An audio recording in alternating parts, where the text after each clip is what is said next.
dan terjadi lagi. Tersangka sendiri dia melakukan aksinya itu sudah lebih dari 6 tahun. Aku pemakaian krem abal-abal itu lama banget, ada pengelupasan, terus merah. Selami peristiwa, tarik benang merah, temukan kebenaran di balik fenomena. Sasaran setiap Rabu pukul 10:30 malam di Kompas TV. Kompas.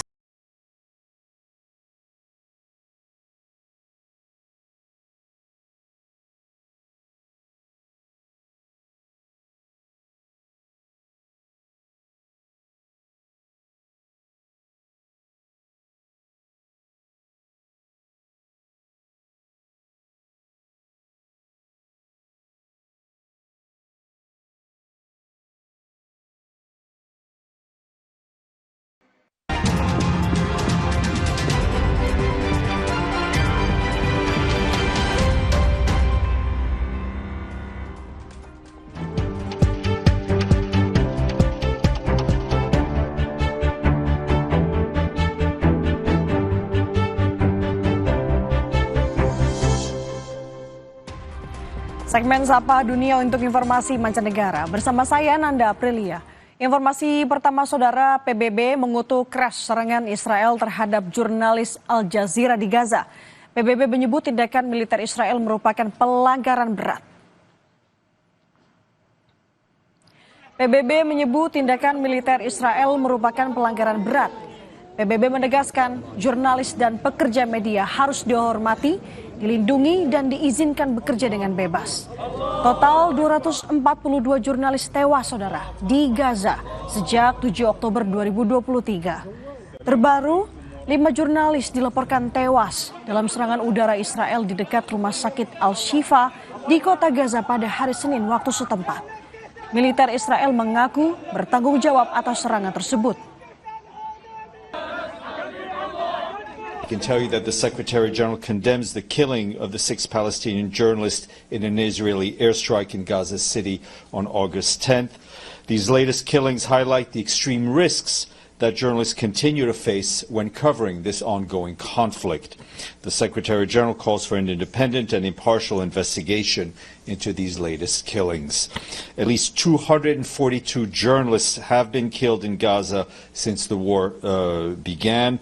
Journalists and media workers must be respected, they must be protected, and they must be allowed to carry out their work freely, free from fear and free from harassment.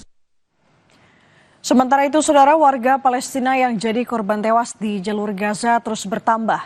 15 orang tewas dalam 2 serangan Israel Senin malam di kota Gaza. Sebagian merupakan anak-anak. Satu serangan menewaskan 12 orang dari sebuah keluarga besar di lingkungan Zaytun. Di antaranya terdapat seorang ibu dan juga anak-anak. Serangan lainnya menghantam sebuah tenda yang menampung sebuah keluarga pengungsi dan menewaskan 2 orang tua dan juga anak mereka. Tak hanya serangan Israel, saudara, warga Gaza juga masih dihantui krisis kelaparan. Kementerian Kesehatan Gaza mencatat serangan Israel telah menewaskan sekitar 61.500 lebih warga Palestina.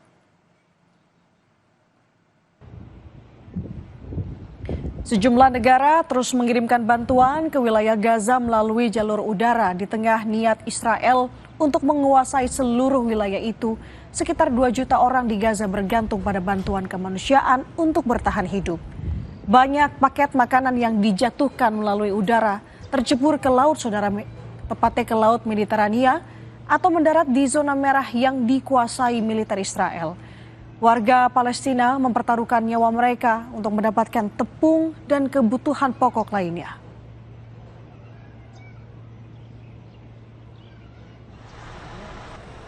Israel membatasi masuknya truk bantuan kemanusiaan ke Gaza.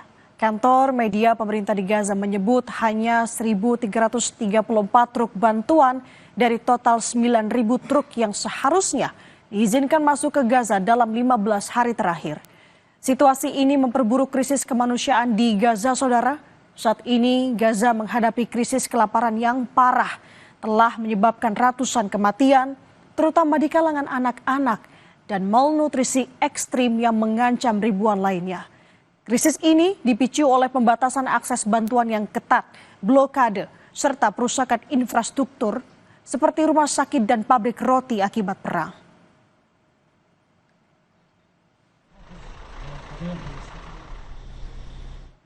Kita beralih ke informasi lain, Saudara. Sebuah kapal angkatan laut Tiongkok bertabrakan dengan kapal penjaga pantainya sendiri. Insiden ini terjadi saat mengejar kapal patroli Filipina di Laut Cina Selatan.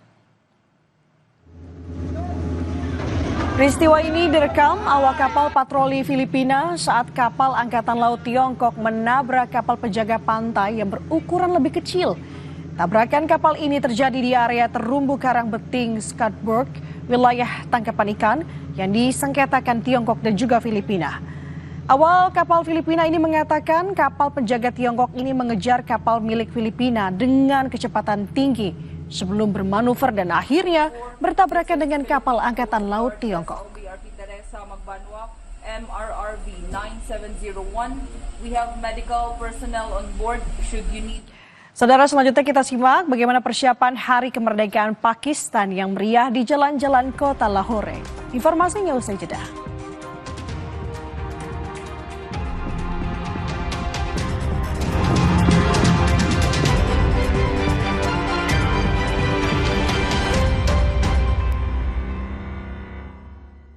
Berita utama kembali hadir menyajikan sejumlah informasi menarik.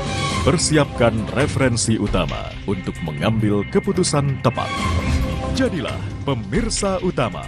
Bocah bernama Ryan Arkadika saat lomba pacu jalur di Kuantan, Singi, Riau menyita perhatian dunia. Gubernur DKI Jakarta Pramono Anung menegaskan fasilitas olahraga pedal dikenai pajak 10%. Ikuti berita utama Senin sampai Jumat pukul 7:30 malam live di Kompas TV.